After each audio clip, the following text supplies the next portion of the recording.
This is the Kitchen Sink WP Podcast, episode 463. I program my home computer. We have a server crash. 404 error. Page not found. Links aren't working.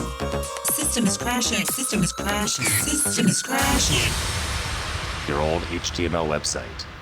Barely alive. We have the technology. We have WordPress. A new website. Better than it was before. Better. Stronger. Faster.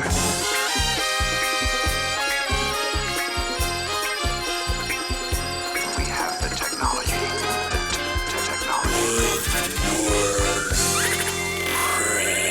Why, hello everybody, this is Adam Silver, the host of the Kitchen Sink WP Podcast. Thanks for being here. Let's get started. All right, upcoming events, there are none. It is still the very early parts of the year, so no WordCamps just yet. They are coming though, trust me on that. Moving on to segment 1. In the news, Awesomotive acquired the Duplicator plugin, so we need to reset that acquisition WordPress counter that people kind of keep track of. Awesomotive is the company that keeps acquiring things. They picked up Sandhills Development last year. They're also the company behind Opt-in Monster, WP Beginner, etc. So they are still growing. What else? Also in the news, WordCamp Europe 2023, which is going to be in Athens, Greece on June 9th and 10th, has put out the word they are open now for speaker applications. So they're looking for more interactive sessions as well. If you're interested in speaking in Athens this June in 6 months, by all means, go ahead and apply. Also, resetting the counter, I bought 2 domains this past week. I was already going to buy them at the end of last year. Didn't really make a difference in my taxes, so I just waited. Bought them a few days ago, and they will both be live in the next 90 days. So hope one for sure. The other one, ideally, in the first 3 months here of the year. So that's the goal, but it's a MVP at best. So we'll see if I can get that done. All right. Moving on, segment 2, the meat potatoes. This week's episode, it's been 8 weeks, so it's time for listener Q&A. We have 1, 2, 3, 4, 5 questions, I think. Yeah, about 5 questions. This first one was sent in by Brian. He asks, if I own a domain that I want to auto forward to another domain, can I track traffic on that first domain? So it's an interesting question. I dug into this a little bit. Apparently, they're over on GoDaddy is where the sites are registered. That's that. So it might be possible, Brian, if you're going to use like Google Analytics, you might be able to change the forwarding URL to a Google Analytics tracking link. That might be one way. Another option would be is to go ahead and use inexpensive, quote, cheapy shared hosting, create a site for each.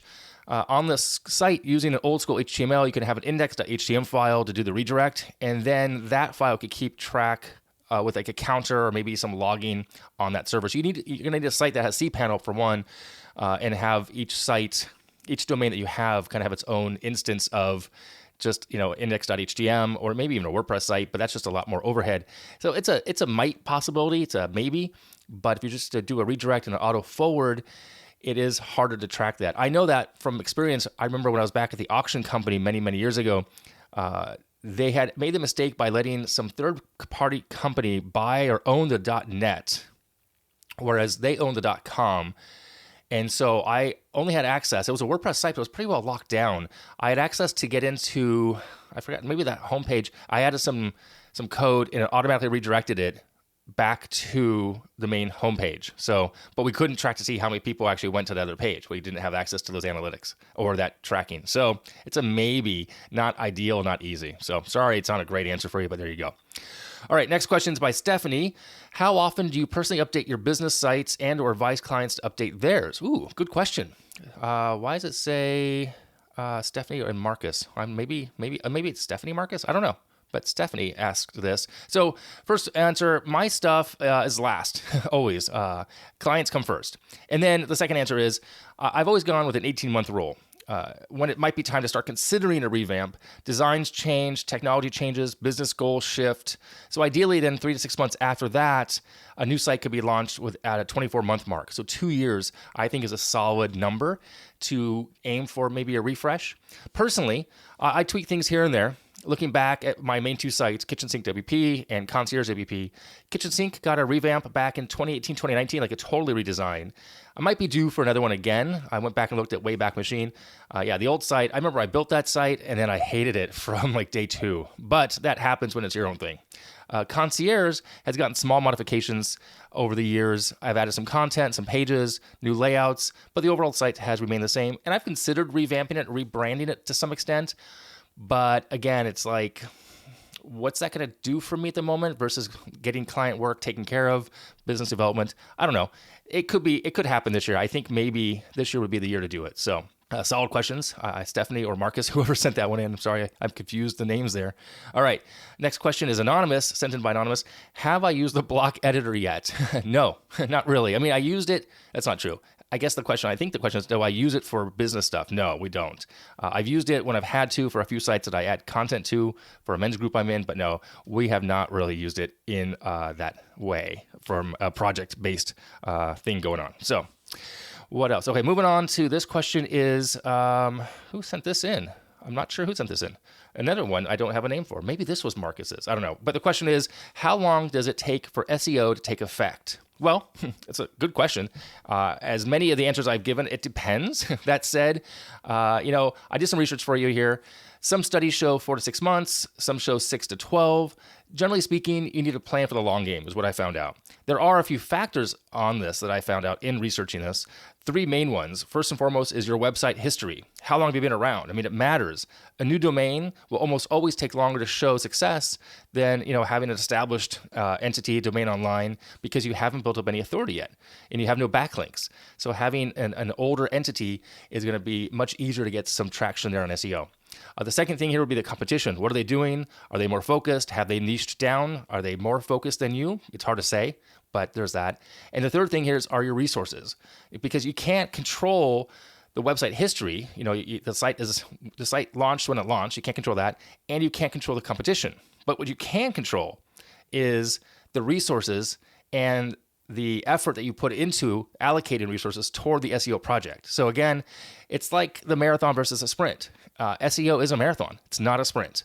By no stretch of the imagination are you going to see like immediate results in a week or 2 weeks. If people try to sell you that, I think that they are misguiding you. So put in the time, put in the resources, and eventually it will work out for you. It's a moving target at best. I am no pro at SEO. I do know that being consistent is key. That's all I really know there. So, all right. Here's another question. I think this is the last one. Yeah, this is the last one. Do you think you'll ever leave the BB theme and stack? Oh, the Beaver Builder theme and stack. This is sent in by Kelly. Hey, Kelly. So, yeah, sure, maybe. I mean, heck, I never thought I'd leave Headway, but that happened.